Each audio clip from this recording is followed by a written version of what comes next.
బీరయ్య పండించిన పంట అమ్మడానికి తీసుకెళ్లి మార్కెట్కు పోతే కల్లాలో కుప్ప తీసుకెళ్లి మార్కెట్లో పెట్టి 10 రోజులైనా పంట కొనక ఇంటికి పోలేక కాపలా ఉండలేక చలికి ఆ కుప్ప మీద పండుకుంటే అర్ధరాత్రి పూట గుండాగి చచ్చిపోయిండు బీరయ్య.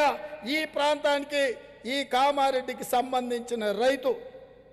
ఆయల్లో ఏ రోజు కూడా టిఆర్ఎస్ నాయకులు రాలే, కేసీఆర్ కుటుంబం రాలే, కేసీఆర్ కనికరించలే, ఆ కుటుంబాలను ఆదుకోలే.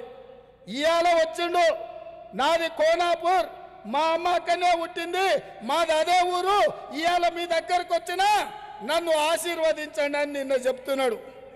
నేను అడుగుతున్నా సన్నాసిని గడ్డ మీద నుంచి, నిజంగానే కోనాపూర్లో మీ కన్న తల్లి పుట్టుంటే ఆ తల్లికే పుట్టిన నిజమైన బిడ్డమే అయితే ఈ కామారెడ్డి రైతులు గుండాగి చచ్చిపోయినప్పుడు సచివాలయం ఎదురుగా ఉరేసుకొని ఉరికొయ్యకు వేలాడినప్పుడు ఎందుకు ఆ రైతాంగ కుటుంబాలను ఆదుకోలేదని నేను అడుగుతున్నా. ఇవాళ కోనాపూర్ గుర్తొచ్చిందా నీకు? 10 ఏళ్ల తర్వాత కామారెడ్డి గుర్తొచ్చిందా?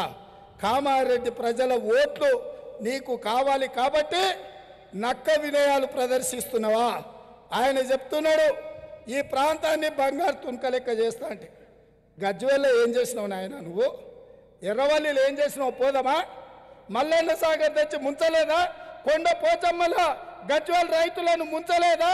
రంగనాయక సాగర్లో మీ సుట్టపల్ల భూములు పక్కన పెట్టి పేద రైతుల భూములు అందులో నువ్వు ముంచలేదా? మల్లన్న సాగర్ భూసేకరణలో 100 కోట్ల రూపాయలు కొల్లగొట్టలేదా నువ్వు? ఇవాళ గజ్వేల్లో నీ దురాగతమేందో లేకపోతే నీ ప్రతాపమేందో ఈ నుంచి కామారెడ్డి నుంచి బస్సులు పెడతాం, గజ్వేల్ ఓదంపా చూద్దాం. గజ్వేల్లను బంగారు తునక లెక్క చేసినుంటే, వజ్రాల గని చేసినుంటే గజ్వేల్ నుంచి వారిపై కామారెడ్డికి ఎందుకు వస్తావు సన్నాసి అని నేను అడుగుతున్నా.